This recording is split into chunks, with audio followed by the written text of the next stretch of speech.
La sauvegarde judiciaire, c'est une procédure qui s'adresse aux entreprises en difficulté qui ne sont pas encore en état de cessation de paiement. La loi définit la cessation de paiement comme l'impossibilité de faire face au passif exigible avec l'actif disponible. La loi précise que n'est pas en état de cessation de paiement le débiteur qui dispose encore de réserves de crédit et qui bénéficie de moratoire avec ses créanciers. Permettre la continuation de l'entreprise, maintenir les emplois et apurer le passif. Uniquement le débiteur, en présence de difficultés susceptibles de conduire à la cessation des paiements et qu'il n'est pas en mesure de surmonter. La demande doit être présentée auprès du tribunal judiciaire où se trouve le siège de l'exploitation. Elle doit exposer la nature des difficultés, les raisons pour lesquelles elles ne peuvent être surmontées et être accompagnée d'un certain nombre de documents et d'informations.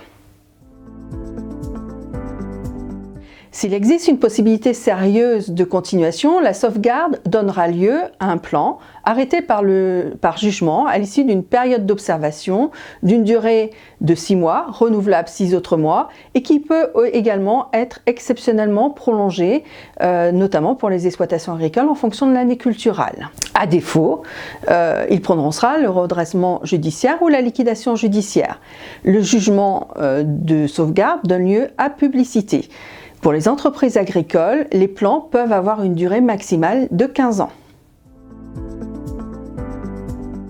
Le débiteur continue à assurer la gestion de son exploitation et a seul la faculté de demander la continuation des contrats. Par contre, on lui interdit de payer toute créance née antérieurement. Quant aux créanciers, leurs droits sont restreints. Ils devront déclarer leurs créances dans un certain délai pour qu'elles soient prises en compte. Ils ont interdiction de poursuivre leurs actions de recouvrement, de prendre des garanties complémentaires, type hypothèque, varant, et il y a arrêt du cours des intérêts. Par contre, pour les créanciers dont la créance est postérieure au jugement d'ouverture, ils pourront bénéficier d'un privilège sous certaines conditions, au cas où elles demeureraient impayées.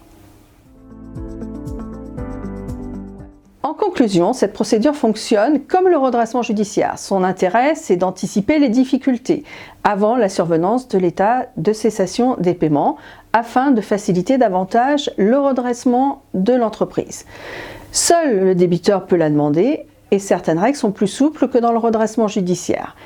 Par contre, on ne peut pas, dans ce cadre-là, envisager une cession globale de l'exploitation et, en règle générale, les cautions sont mieux traitées dans cette procédure.